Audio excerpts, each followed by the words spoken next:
Bom dia a todos, bom dia a todas. É um prazer muito grande estar aqui falando com vocês. E a gente quer agradecer o convite em nome da nossa equipe do ambulatório de DSA de Araçatuba para falar só um pouco sobre essa doença e responder as perguntas de vocês que vocês tiverem dúvidas. Bom, é uma doença nova, né? Uma doença que iniciou em 1980. Jovens homossexuais lá nos Estados Unidos começaram a apresentar um quadro clínico diferente daquilo que era comum para a época. Foram se pesquisando e descobriu-se que nós estávamos diante de uma nova doença. Uma doença causada por um vírus e que uma característica diferente, é um RNA vírus, né? O nosso código genético é em DNA. O código genético do vírus HIV, ele é um RNA, que tem uma particularidade importante. Ele tem aqui no seu envoltório uma glicoproteína 41 e a glicoproteína 120 também. E dentro do seu material genético aqui dentro, o RNA vírus. Então, esse é o nosso vírus, um RNA vírus. E se a gente ver como que é o ciclo de vida, como que o HIV se replica dentro da nossa célula, dentro do nosso organismo, a gente imagina, por exemplo, essa esfera amarelada como se fosse um vírus. Ele traz o seu receptor CD4 e esse receptor se liga ao nosso linfócito, a uma célula nossa que tem esse receptor, e também tem um correceptor no início, o R5, e depois ele pode até mudar para o X4. Então ele encosta na nossa célula e aqui ele se fixa em nossa célula. Fixando em nossa célula, ele manda para dentro da célula o código genético dele em RNA. O vírus trouxe com ele uma enzima chamada transcriptase reversa que faz uma cópia de RNA para uma dupla hélice de DNA. E essa dupla hélice de DNA, já um provírus, se integra através de uma enzima chamada integrase no nosso código genético. A partir daqui, a nossa célula se torna uma fábrica de vírus. Faz uma proteína longa, comprida, e o vírus trouxe também com ele uma enzima chamada integrase, e essa enzima cliva, ela corta essa proteína para que novos DNA, novos RNA se formem e se forma um novo vírus que se brota em nossa célula. Para vocês terem uma ideia, cada célula nossa produz em média 4, 5 mil vírus. Por dia, num paciente HIV positivo, são produzidos em torno de 9 a 10 bilhões de vírus. Então, esse é o ciclo de vida do HIV. E foi muito importante conhecer esse ciclo, porque os nossos remédios, os remédios que existem, a terapia antirretroviral, o chamado coquetel, popularmente chamado coquetel, ele inibe algum ponto desse ciclo de vida, dessa replicação viral. Então, os nossos remédios, eles inibem algum ponto desse, como a gente vai ver posteriormente. Como que se transmite o vírus? Hoje, depois de 30 anos de epidemia, a gente sabe muito bem que o vírus se transmite através de sangue, e aí o contato de seringas utilizadas pelos usuários de drogas endovenosas, a transfusão de sangue em hemoderivados, muito comum lá no passado, que hoje a gente quase não vê mais. Desde 88, o sangue no Brasil é muito bem testado e a gente não tem visto novos casos de AIDS que foram contaminados recentemente através de sangue ou hemoderivados. E é claro que o acidente perfurocortante, onde uma pessoa, um profissional de saúde principalmente, entra em contato com o sangue de uma pessoa HIV positiva, isso é possível também, essa transmissão. É claro que nesse caso aqui é importante o profissional de saúde ou aquela pessoa acidentada fazer todo o tratamento, que isso existe e é muito eficaz. Hoje, no Brasil, mais de 75% dos casos, dos novos casos, são de transmissão pelos líquidos sexuais. Relação sexual anal, oral, vaginal, tanto o homem pode estar positivo, tanto a mulher estar positiva, todas as pessoas podem transmitir o vírus. Então, hoje, a grande maioria das transmissões no Brasil é por via sexual. E a gente tem que lembrar também da transmissão materno-fetal, que se a gente não fizer nada com essa mulher HIV positiva, de 20 a 40% das crianças nascem positivas. Claro que aquela mãe HIV positiva, se nós não tratarmos adequadamente essa gestante, de 20 a 40% nasce com o vírus. Isso era no passado. Hoje, fazendo os exames, fazendo o anti-HIV no início da gestação, fazendo o exame de HIV por volta da 30ª semana, nós conseguimos tratar adequadamente essa gestante e reduzir a menos de 1% a chance dessa criança nascer com o vírus.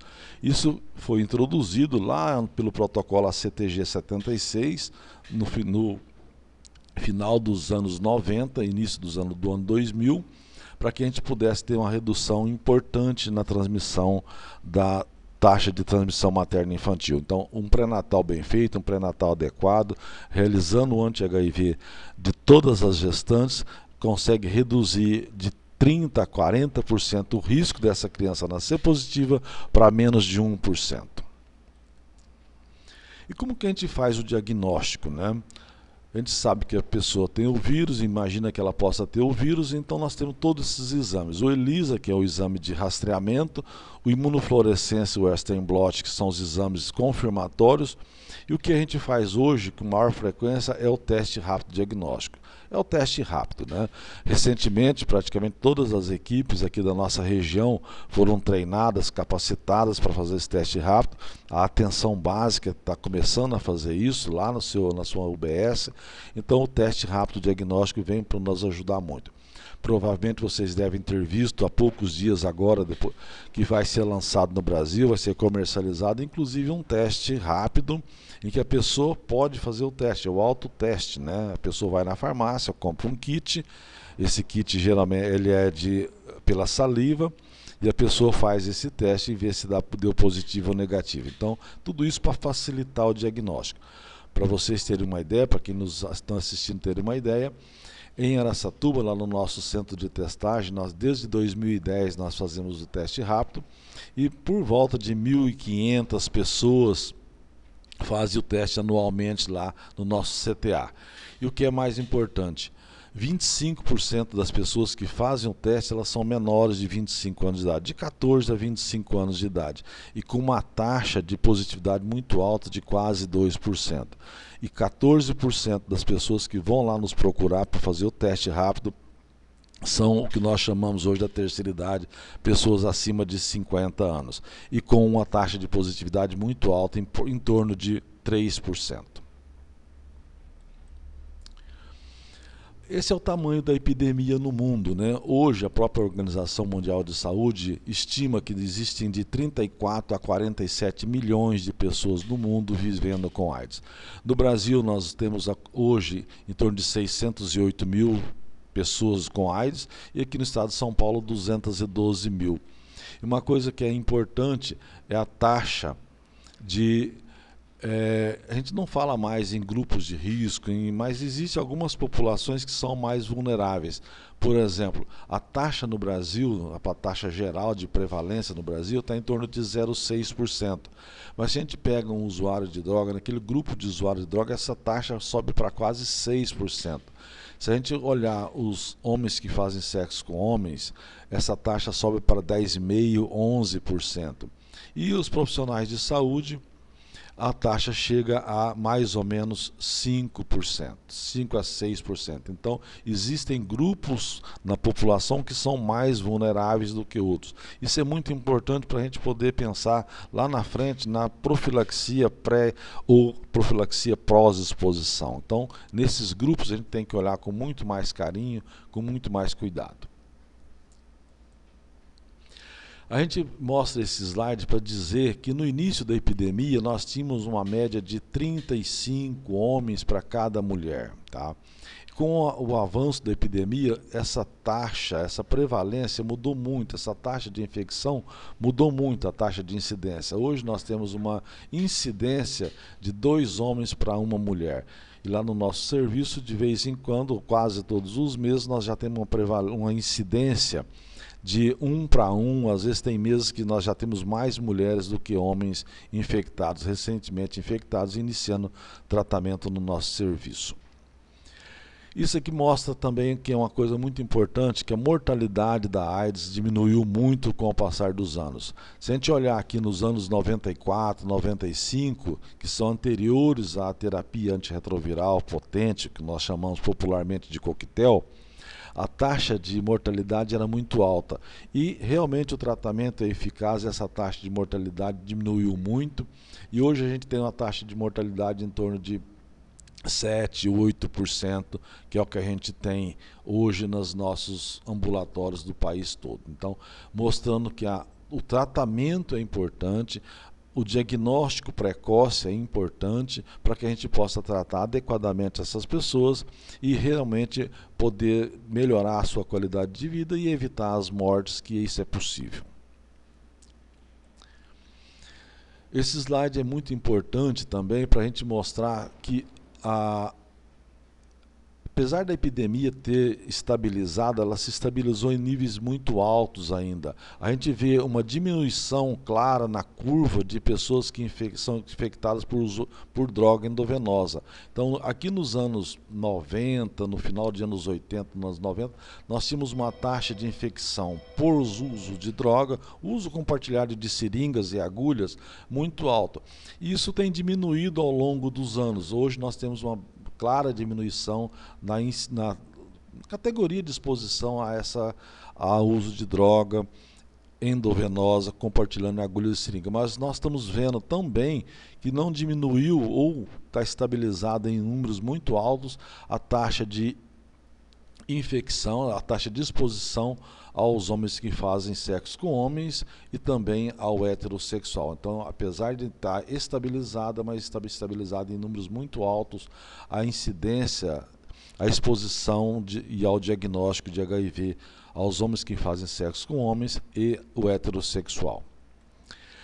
Esse outro slide também é muito importante, que se a gente pegar só a população de homens que fazem sexo com homens, tem estabilizado em números baixos aquela faixa etária mais alta, naquela população acima de 50 anos.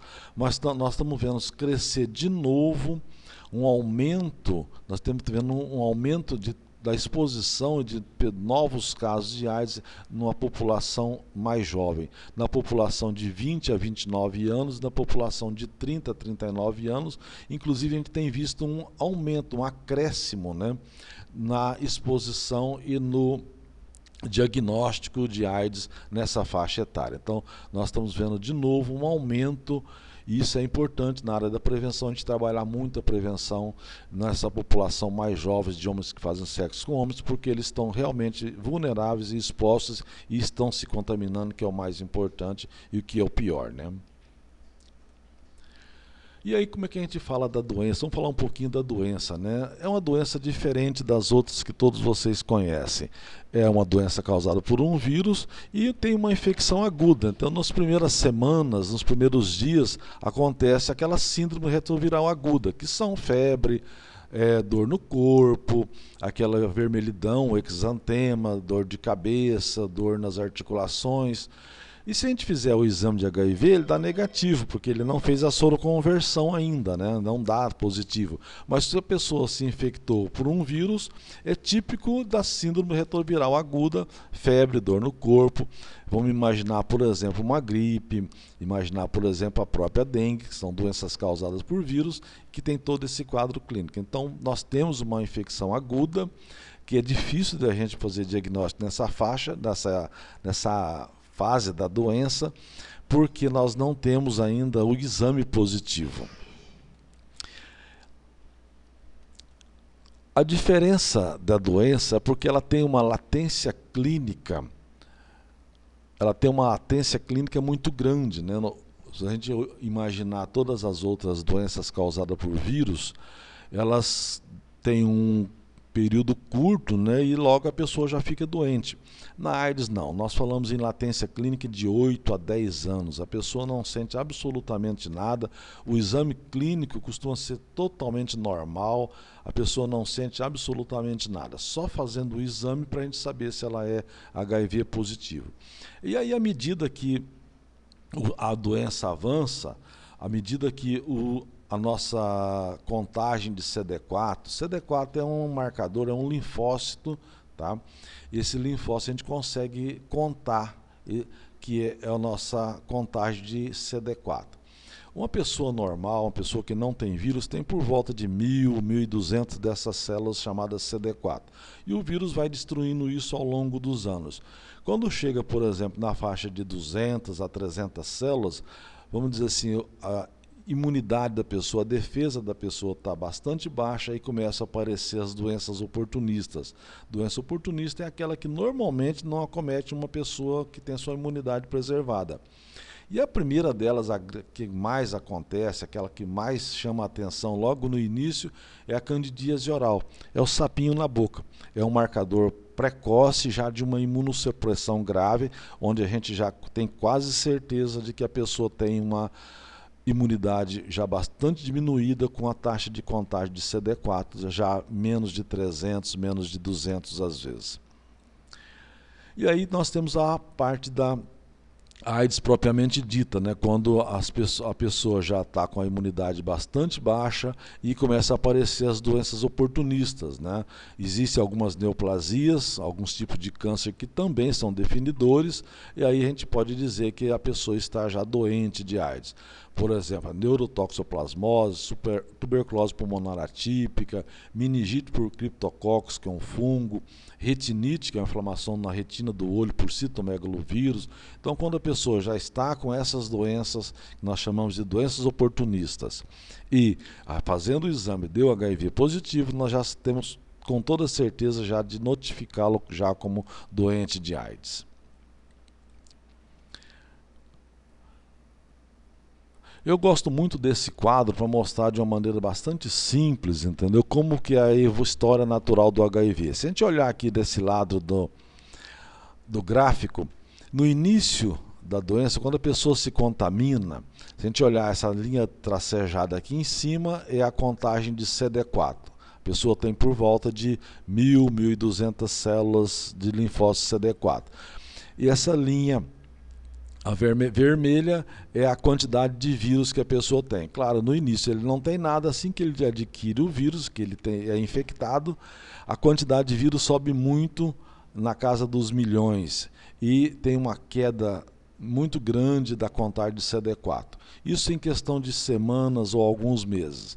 E aí essa linha verde é onde a pessoa já começa a ter o exame positivo, né? Quando você faz o exame de ELISA ou mesmo o teste rápido diagnóstico, nessa faixa aqui ele já começa a apresentar.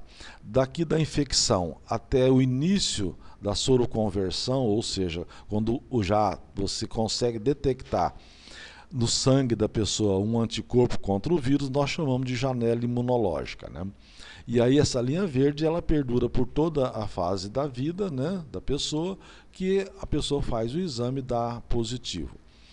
Com o passar do tempo, dos meses, existe uma estabilidade, aquilo que nós chamamos de latência clínica. Isso aqui demora mais ou menos alguns anos, em torno de 8, 10 anos. Eu já tive paciente lá no nosso serviço que adquiriu o vírus e ficou doente em 4, 5 anos, e eu tive 2 casos de AIDS, por exemplo, que a pessoa demorou 17 anos para ficar doente. Então essa latência clínica demora em média 8 a 10 anos.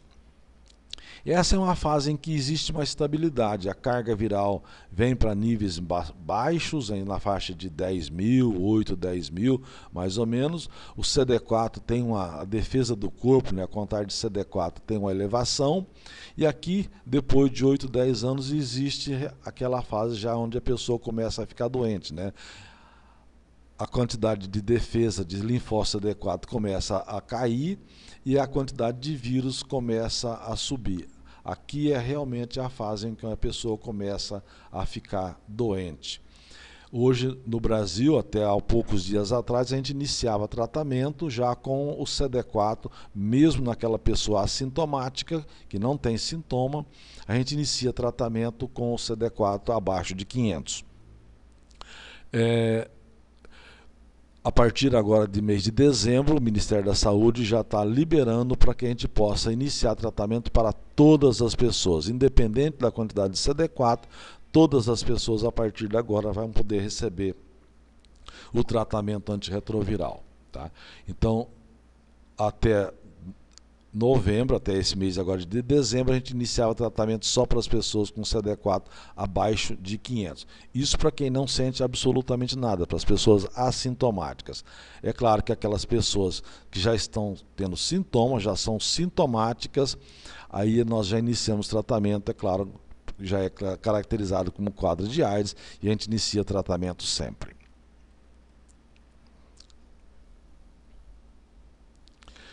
E aí, quais são os objetivos, e aí é o que nós fazemos no nosso serviço, e isso mais serve para todas as pessoas, serve para todas as doenças, serve para todas as pessoas que trabalham na atenção básica, para todos nós profissionais de saúde. Qual é o objetivo de tratamento, de tratar um adulto infectado ou mesmo uma criança? Vale para o adulto de HIV, mas podemos estabelecer isso também para todas as pessoas que nos procuram nas nossas unidades básicas. Primeira coisa é estabelecer uma sólida relação médico-paciente. Na verdade, a equipe é muito importante para que o paciente se tenha uma sólida relação de confiança com todos nós da nossa equipe.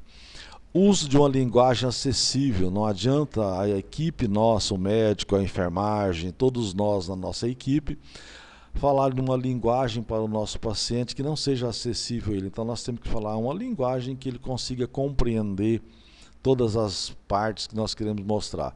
E mostrar, compreender os aspectos essenciais da infecção, avaliação clínico-laboratorial, a adesão ao tratamento. Isso também vale para todas as doenças. Não adianta nós, médicos, profissionais de saúde, enfermeiros, auxiliares de enfermagem, mesmo os nossos agentes comunitários, não orientar corretamente todas as pessoas. E nós estamos falando de HIV, mas isso vale para todas as doenças também. Então, mostrar o que é uma avaliação clínico-laboratorial, mostrar os resultados de exame, ensinar para a pessoa o que é importante naquele exame, para que ele possa aderir ao tratamento, senão ele não vai conseguir ter uma boa adesão ao tratamento e esse tratamento não será eficaz. E aí nós precisamos conhecer a história e as manifestações do paciente.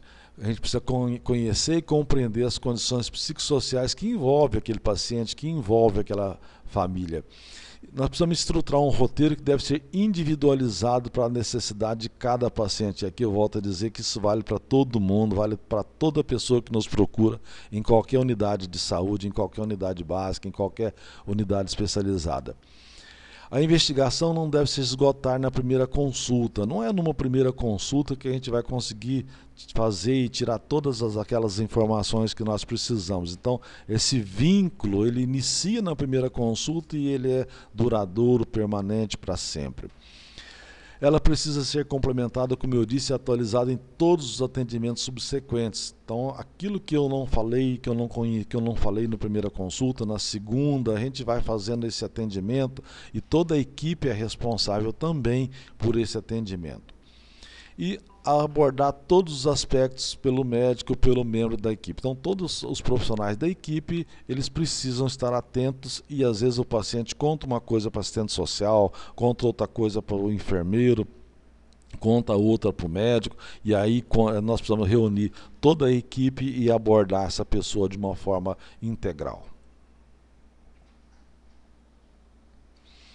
E aí nós temos algumas informações específicas sobre a infecção sobre o HIV, né? Nas primeiras consultas nós fazemos isso, a revisão da documentação, o tempo possível que se a gente consegue ter um tempo provável de quanto que ele é soro positivo, perguntar se ele tem um CD4 anterior, uma carga viral anterior, se ele já foi em outro serviço, se ele já tomou algum remédio antes, se ele já fez algum tratamento em algum outro serviço, compreender a doença, a transmissão, ensinar realmente para o paciente o que significa cada exame desse, a contagem de CD4, a contagem de carga viral, e dizer para ele que a terapia antirretroviral tem um impacto muito importante em relação à morbimortalidade da pessoa.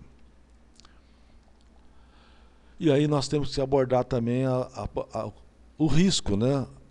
quais são as práticas sexuais dessa pessoa, se ele utiliza ou não preservativo, se ele tem história de sífilis e outras DSTs, se ele usa o tabaco, se ele fuma, se ele usa outras drogas, se ele utiliza álcool, e o interesse dessa pessoa em reduzir os danos à sua saúde. Então, tudo isso nós temos que abordar, e aqui eu volto a dizer que também vale para todas as pessoas que nos procuram nas nossas unidades de saúde, tanto unidades básicas como também unidades especializadas. Precisamos ter uma anamnese também bastante tranquila e eficaz e eficiente, né? Saber da história mental, saber se ele teve tuberculose, se já fez tratamento, se ele foi vacinado, se já teve alguma doença oportunista, se já teve alguma outra doença, saber sobre a sua imunização, perguntar sobre os medicamentos, se ele tem alguma prática complementar alternativa, se ele faz acupuntura, se ele trata de alguma outra maneira, se ele faz homeopatia. Então, tudo isso nós precisamos abordar o paciente para que ele possa nos auxiliar a tratá-lo cada vez mais e melhor. Dentro da HIV, alguns anos atrás, a gente nem falava se ele tinha ou não desejo de ter filhos, que era quase proibido falar sobre isso, né? O paciente HIV, a gente não falava que se ele podia ter filho hoje. E a gente sabe hoje que é perfeitamente possível a mulher, porque hoje nós tratamos o paciente, a gente consegue ter uma boa sobrevida, uma melhor qualidade de vida, e é muito comum o nosso paciente hoje falar do desejo de ter filhos, e a gente precisa auxiliá-lo a ter esse filho, entendeu? Então, hoje isso é possível, e a gente consegue que essa criança nasça sem o HIV, desde que a gente faça uma abordagem adequada à mãe, e a gente realmente falar muito sobre isso. O estado sorológico do parceiro, falar sobre os filhos nascidos já, e fazer exame naqueles que são necessários.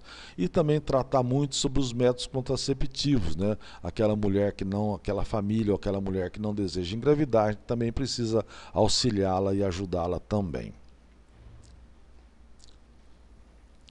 Dentro da história psicossocial, nós também precisamos trabalhar bastante, né? A reação emocional ao diagnóstico, não é simples dar um diagnóstico desse, e hoje a atenção básica, os nossos enfermeiros já sendo capacitados para fazer o teste rápido diagnóstico, principalmente nas gestantes, eles precisam estar atentos e capacitados para realmente falar, olha, o seu exame deu positivo, e falar, esperar a reação emocional a esse diagnóstico e estar capacitado para dar esse resultado positivo também. Análise da rede de apoio social, da família, dos amigos, das organizações não governamentais, então nós precisamos estar atentos a isso também. Existem muitas entidades, muitas ONGs que trabalham com o paciente HIV, existem os CRAS, o CREAS, todos eles que precisam ter apoio a essa criança, as secretarias de assistência social dos municípios, que também são parceiras importantes nisso. Pensar no nível educacional do nosso paciente, capacitá-lo também, porque o paciente HIV não é mais aquela pessoa que tem HIV, vai aposentar, ele vai ficar, a vida acabou para ele. Não, nós precisamos também capacitá-lo para que possa ser reinserido no mercado de trabalho. Pensar também na condição de trabalho, pensar também nas condições de domicílio, na sua alimentação, e os aspectos legais e jurídicos do indivíduo. E pensar na história familiar, né? O doente HIV vivendo mais, vivendo melhor. Hoje a gente está vendo muito também as doenças cardiovasculares e hipertensão. No início do tratamento, lá no final dos anos 90, mais ou menos, a sobrevida do paciente HIV era meses. Hoje nós falamos em vários e vários anos.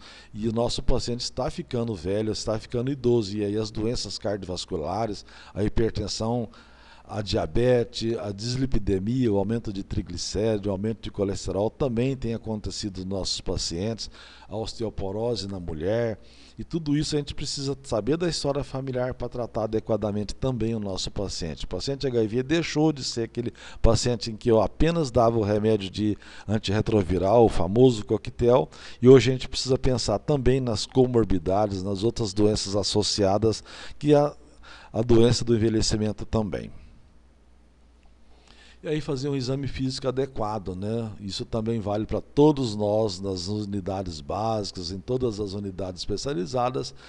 em todos os atendimentos, não só no inicial, mas em todos os atendimentos, pensar, aferir pressão arterial, peso, altura, o IMC, medida da circunferência abdominal, muito importante também no diabético e também no hipertenso. Se a pessoa tem algumas úlceras na pele, alterações neurocognitivas, detectar precocemente alterações neurocognitivas de demência, micose, escorrimento na mulher. Então, tudo isso precisa ser feito no exame físico correto e adequado. Nós temos exames complementares dentro do paciente HIV, o hemograma, contagem de CD4 e carga viral, avaliação hepática com TGO, TGP, creatinina, ureia, sódio, potássio, exame de urina, exame de fezes, VDRL para a gente ver sífilis, as hepatites virais, hepatite A, hepatite B, hepatite C. É muito comum no nosso paciente toxoplasma, a neurotoxoplasmose cerebral. Naqueles pacientes em que vêm de áreas endêmicas, hoje nós temos recebido muitas pessoas do Nordeste em que tem muita doença de Chagas lá, a gente precisa também estar atento a isso. Dosagem de colesterol e triglicérides, glicemia, o PPD e radiografia de tórax. Todos esses exames nós fazemos também na abordagem inicial do nosso paciente.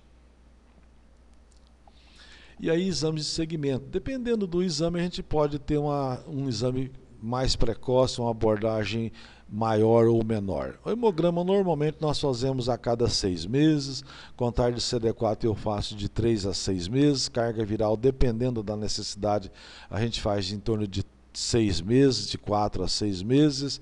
Avaliação hepática a gente faz anualmente, ureia, creatinina também.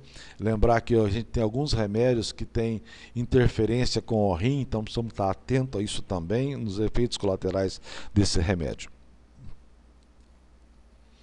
E aí, a taxa de filtração glomerular para a gente detectar precocemente a insuficiência renal, aquela tabela da score de Framingham, aquele risco cardiovascular de Framingham que a gente precisa fazer também nos nossos doentes hipertensos das nossas unidades para detectar o risco cardiovascular e a gente poder abordar de uma maneira bastante eficaz a mudança de hábitos de vida. Imaginar que a gente diminuir a circunferência abdominal, diminuir a obesidade, melhorar o atendimento, diminuir o sedentarismo, diminuir ou eliminar o tabaco, você melhora muito esse risco cardiovascular.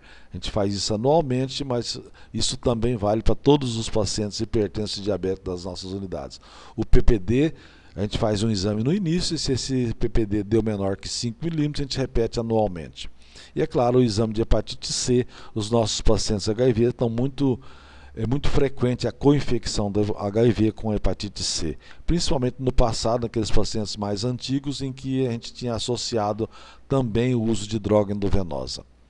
Glicemia de jejum a gente faz anualmente e densitometria óssea nas mulheres e principalmente naquelas mulheres acima de 50 anos já com menopausa. Existem alguns tipos de câncer que está muito associado também com o HIV. Nós temos câncer de mama, câncer de colo do útero, nossos pacientes também são muito expostos ao HPV e aí também com o câncer de colo do útero, câncer de pênis, também nas mulheres sexualmente ativas é muito comum associar o HPV nos nossos pacientes.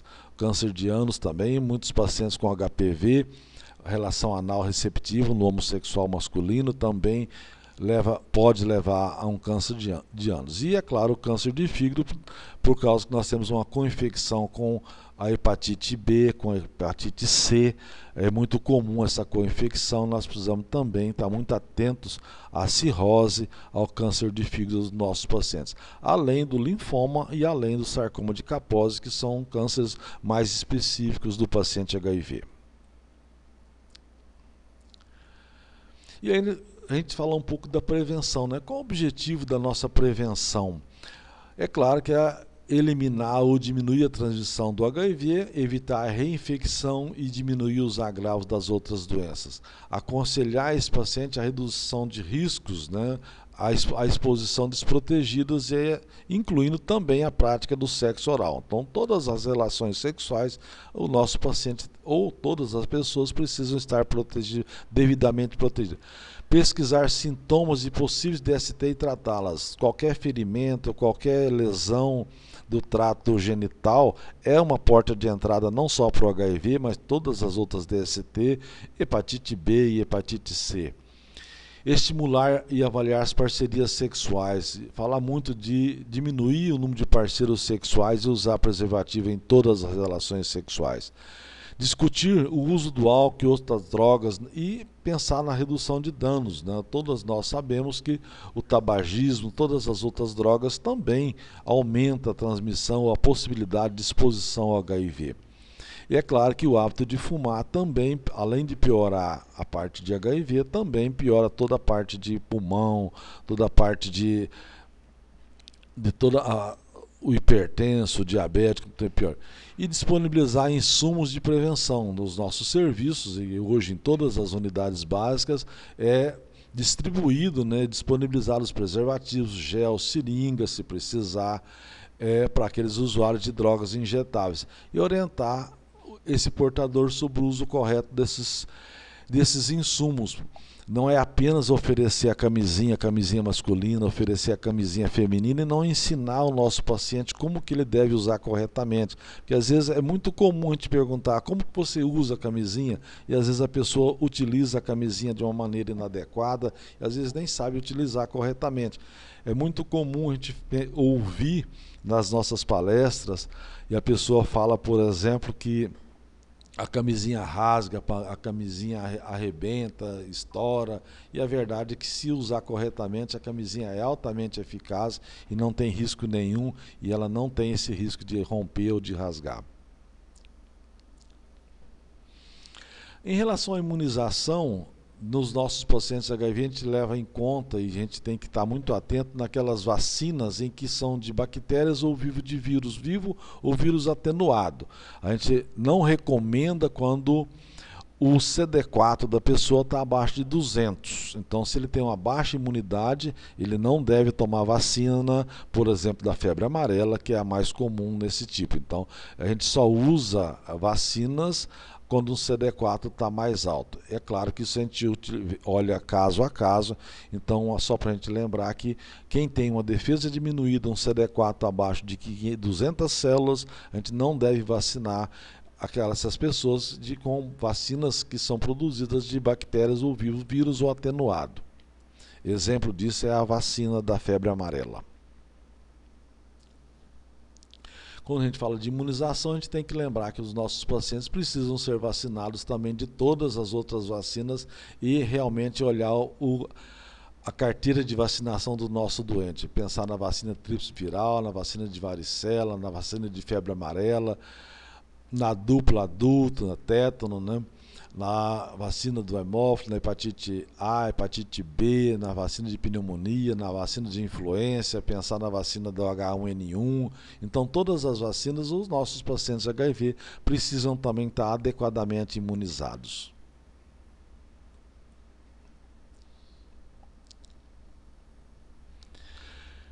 E uma coisa interessante que pode acontecer, não é tão comum, quando a gente inicia o tratamento, principalmente naquela pessoa que está mais grave, naquela pessoa que está com a contagem de CD4 bastante diminuída, em torno de 100, quando a gente inicia o remédio, quando a gente inicia a terapia antirretroviral, ele na verdade tem um quadro clínico às vezes até de piora, na verdade ele não tinha defesa nenhuma, tá? A imunossupressão era bastante grave e a gente consegue ver, inclusive, por exemplo, se um paciente HIV está com tuberculose, a gente inicia o tratamento do HIV, até parece que ele piora o quadro clínico da tuberculose. Isso não é verdade. Na verdade, o sintoma até pode piorar, é o que nós chamamos de síndrome de reconstituição imune. A imunidade começa a melhorar e ele tem aparentemente uma piora clínica. Isso, na verdade, é uma síndrome de reconstituição imune, dizendo que realmente ele não tinha defesa nenhuma, uma imunossupressão grave,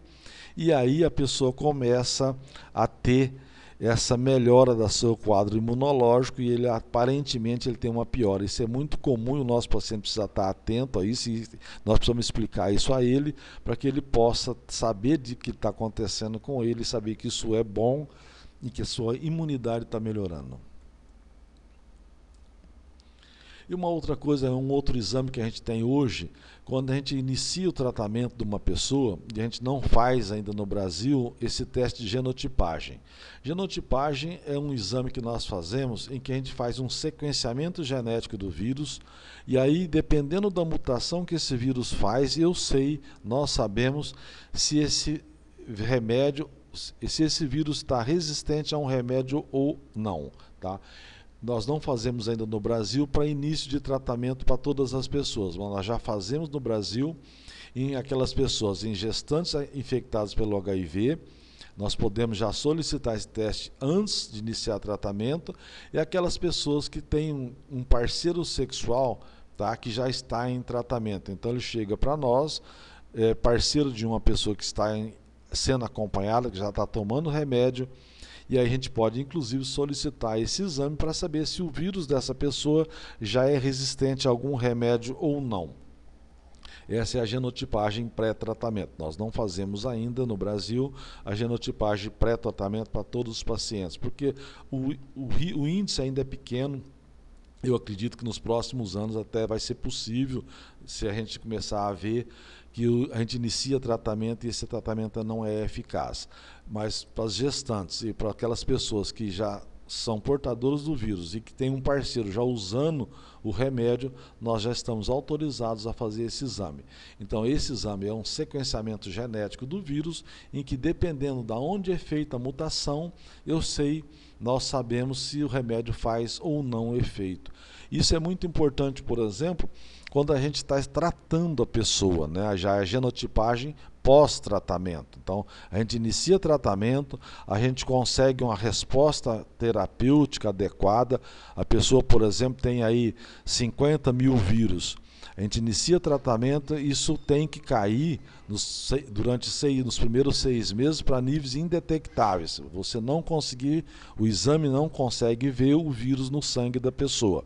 Isso é quando a gente tem certeza que o remédio está sendo eficaz. Se com o passar do tempo, ou por uma má adesão, adesão inadequada, ou porque o remédio deixou de fazer efeito, essa quantidade de vírus começa a subir, e a gente tem que estar atento a isso, né? Então, se o vírus está replicando, se o vírus está sendo produzido sem o remédio ou com uma baixa remédio, esse vírus faz mutação, né? E a gente perde remédio. Na verdade, a gente perde a classe inteira, às vezes, de remédio. Então, é importante que a pessoa, tendo seguido nos ambulatórios de HIV aqui da nossa região e do próprio país, se a gente faz o exame, esse exame vem já com carga viral detectável, significa dizer que ele não está aderindo ao tratamento ou o vírus já é resistente a esse remédio. E nós precisamos fazer esse exame de genotipagem para mudar e não fazer uma troca empírica, né? Você trocar um remédio por outro sem saber o que está fazendo. Então hoje nós temos mecanismos de fazer uma troca de remédio de maneira bastante adequada através desse exame de genotipagem e não deixar aquele paciente falhando o tratamento e sem fazer essa mudança de remédio adequadamente.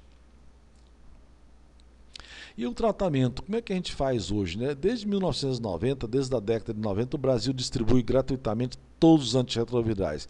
Isso teve um impacto em 96 com a introdução dos inibidores de protease, né? Porque a gente lá no início dos anos 90, a gente só tinha o AZT, não tinha mais nada.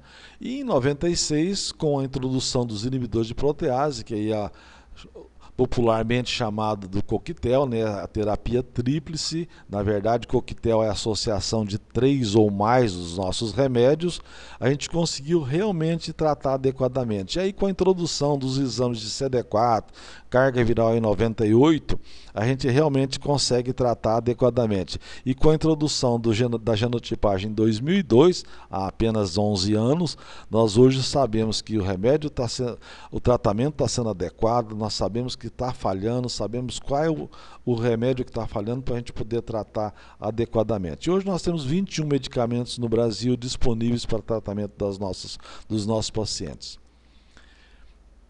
E esse é o nosso arsenal terapêutico, né? Esse grupo primeiro aqui, o grupo do AZT, o segundo grupo é o grupo do inibidor da protease, o T20 é um inibidor de fusão, o raltegravir é um inibidor da integrase e o maraviroc é um inibidor da CCR5.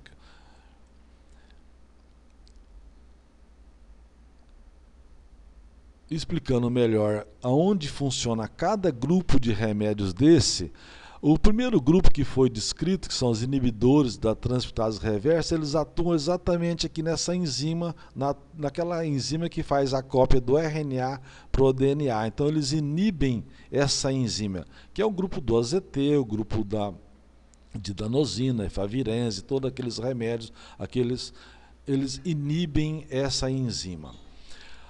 Em 96 foi introduzidos os inibidores da protease, né? Que é aí que nós realmente começamos a tratar adequadamente os nossos pacientes. E aí, com a inibidor da protease associada com o inibidor da transcriptase reversa, nós conseguimos realmente tratar adequadamente. O inibidor de fusão, o T20, ele inibe a fusão do vírus com a célula. O maraviroc, que é o inibidor da CCR5, ele inibe essa enzima, essa fusão aqui com esse correceptor com a CCR5. E o raltegravir é um inibidor da integrase, ele inibe a fusão já do provírus, daquela hélice já de DNA, com o nosso núcleo da célula. Então hoje nós temos esses remédios inibindo esse ciclo de vida do HIV. O benefício da terapêutica é a redução da mortalidade hoje de 40% a 70%, redução da hospitalização e aumento da qualidade do tempo de vida. Hoje nós temos pacientes tomando remédio há mais de 20 anos e estão ótimos e com uma boa perspectiva de vida, com uma boa qualidade de vida. Então, realmente, a terapêutica é importante. E o Brasil, a partir agora desse ano, do próximo ano, vai estar oferecendo remédio a todos os pacientes positivos desse país, né? A gente só tratava o paciente com CD4 abaixo de 500, agora nós vamos estar tratando todos os pacientes, inclusive com um novo remédio que está sendo introduzido. Na verdade, esse remédio já existe, mas no Brasil vai estar fabricando os 3 remédios em um único comprimido em dose única diária. Então a pessoa vai tomar um único comprimido, nesse único comprimido vai estar os 3 remédios, então em dosagem única diária, a pessoa vai estar sendo tratada adequadamente. E aí as propostas clássicas de prevenção, né? Como é que a gente previne essa doença, né? É uma doença que é transmitida através de relação sexual. Então, preservativos masculinos, preservativo feminino e gel lubrificante. Redução de danos para o usuário de drogas, principalmente o usuário de droga endovenosa. Oferecer a seringa, oferecer a agulha para reduzir os danos e para que a gente possa melhorar a prevenção. Tratamento por abordagem sindrômica das DSTs. Isso é feito e pode ser feito em todas as unidades básicas de saúde. Tratar todas as DSTs através de abordagem sindrômica, isso tem disponível já em todos os manuais do Ministério da Saúde de uma maneira bastante simples, bastante clara. Então a gente pode diminuir a incidência de HIV tratando adequadamente as DSTs. Imunização para hepatite B. Hoje a vacina de hepatite B, inclusive, a faixa etária foi aumentada e precisamos estar atentos para a gente imunizar todas as pessoas contra a hepatite B. Aconselhamento e educação de todas as pessoas, oficinas de sexo seguro, é importante que a atenção básica também trabalhe isso, e profilaxia pós-exposição para acidentes de trabalho, acidentes biológicos e violência sexual.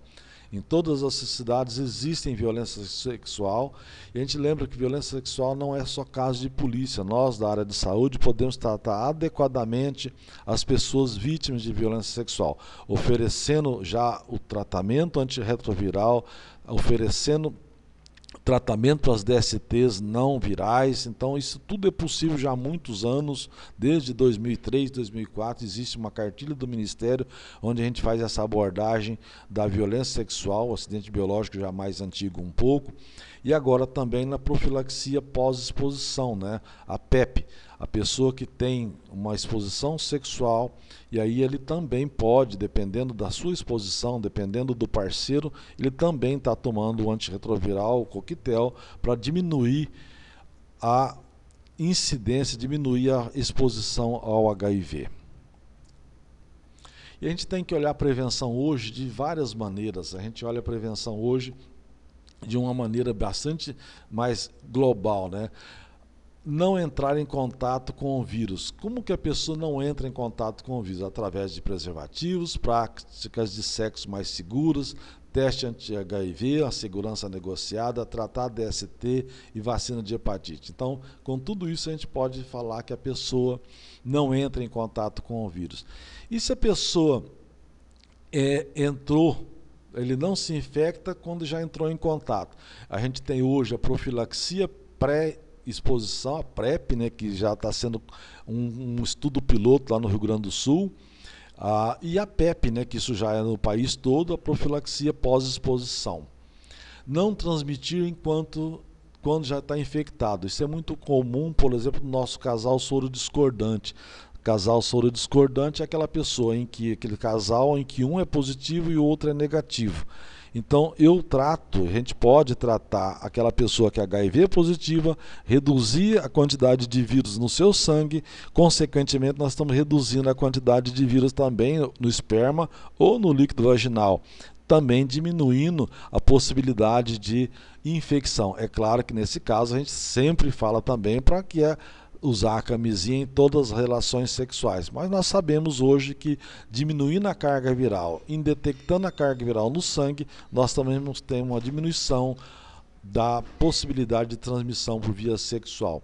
E é claro, naquela pessoa HIV positiva, a gente oferecer a terapia antirretroviral para que possa melhorar a qualidade de vida, ele não adoecer e, é claro, evitar a sua morte.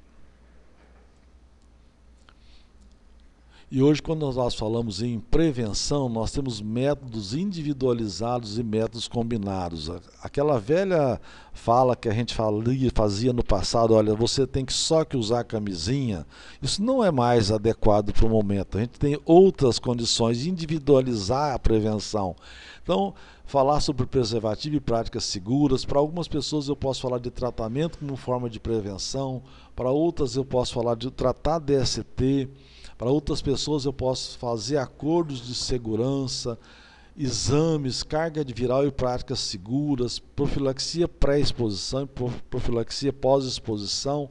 Então hoje nós precisamos olhar a pessoa de uma maneira mais individualizada e combinar para cada pessoa o que é melhor para ela. Então não é uma receita de bolo, aquela coisa que você é estanque, você faz isso ou não faz isso. Então nós podemos negociar com cada pessoa um método individualizado e combinado de prevenção. Isso é a maneira correta hoje da gente melhorar a prevenção e diminuir a incidência de AIDS e todas as outras DSTs.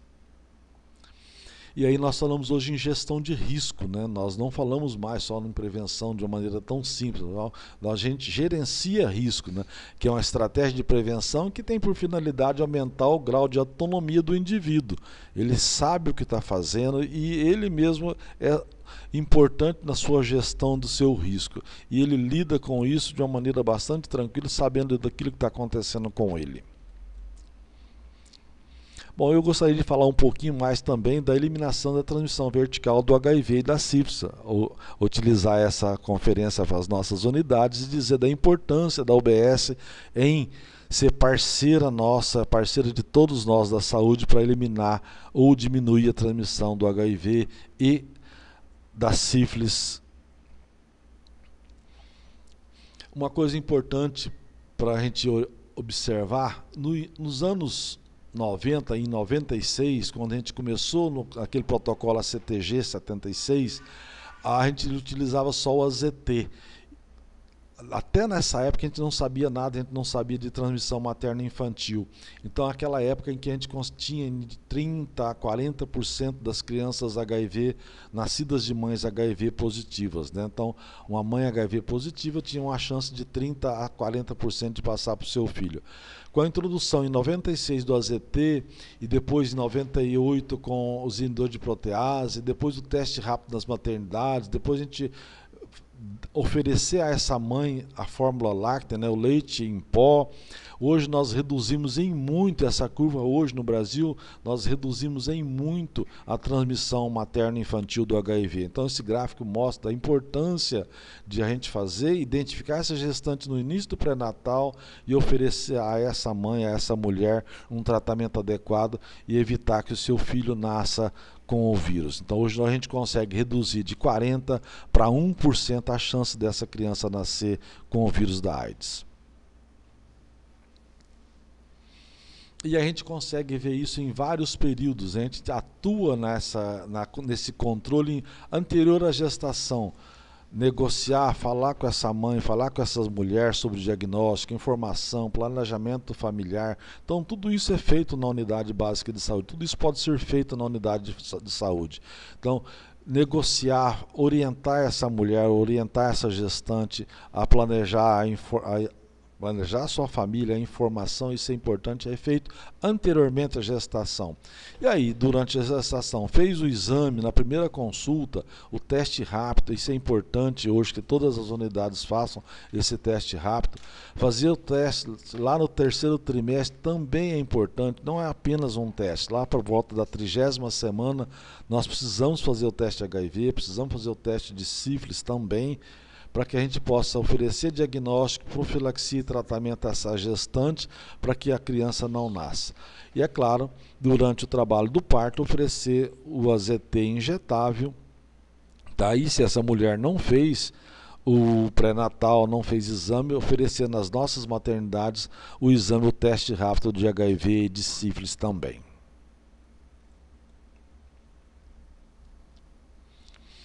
E a intervenção é importante porque a gente pode melhorar a profilaxia para o recém-nascido, medidas profiláticas e terapêuticas para a mãe e pensar sempre na fórmula infantil para que a gente possa estar oferecendo a todas essas gestantes, todas essas mães. E com tudo isso, a gente reduz a transmissão vertical do HIV e também a redução da transmissão da sífilis, oferecendo o remédio adequado, oferecendo o tratamento adequado. Fazer exame de HIV, fazer exame de sífilis em todas as gestantes é importante e é obrigação de todos nós profissionais de saúde. Redução de crianças infectadas para a taxa de transmissão do HIV e de sífilis, a gente pode quase que erradicar isso do nosso país, se a gente fizer um bom trabalho a essa gestante, oferecendo na primeira consulta do pré-natal, oferecendo exame por volta da 30ª semana, tratar adequadamente tanto o HIV como o sífilis, nós conseguimos melhorar e diminuir em muito a transmissão vertical do HIV e, é claro, da sífilis congênita também. Bom, e aí a gente já está agora à disposição para que vocês possam também estar respondendo as perguntas de vocês. Muito obrigado.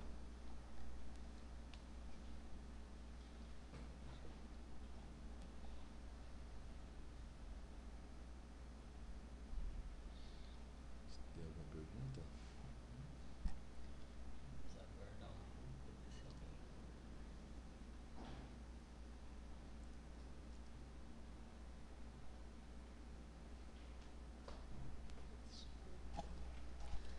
Pessoal, fiquem à vontade para fazer seus questionamentos, né? Vamos aproveitar que o Dr. Daniel fez essa excelente palestra aqui para a gente e tirar suas dúvidas. Também quero aproveitar e pedir para o pessoal que está só o primeiro nome, só está um nome aí, dizer se tem alguém junto assistindo ou não, a Sandra, a Suzy, enfim. Obrigado pela presença.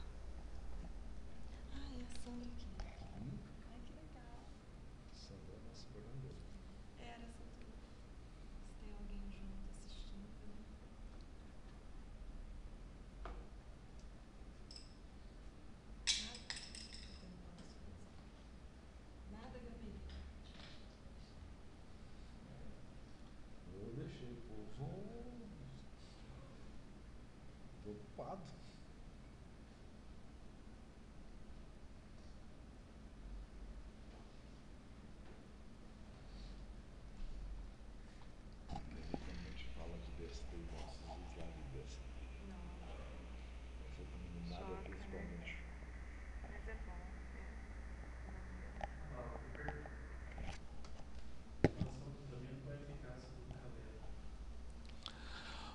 Bom, o Caletra, respondendo à pergunta do pessoal de Alto Alegre, o Caletra é um dos medicamentos que faz parte do tratamento antirretroviral. É um dos melhores remédios. Todos eles são ótimos, são bons, e é realmente eficaz, claro, combinado com os outros. A gente não usa só um remédio, nós usamos um conjunto, uma terapia combinada de 3 ou mais remédios e, é claro, depende, o Caletra é um inibidor de protease, ele é combinado com os outros remédios também. É um remédio muito bom, já está no mercado já há quase 20 anos e que a gente utiliza muito também nos nossos pacientes.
Bom, gente, em nome da nossa equipe lá do ambulatório do SAI DSTA de Araçatuba, a gente agradece o convite e estamos à disposição lá também. E qualquer dúvida pode nos encaminhar lá também, pode encaminhar o e-mail aqui para o Telesaúde, que a gente tem o prazer de estar respondendo as dúvidas e as perguntas de todos vocês.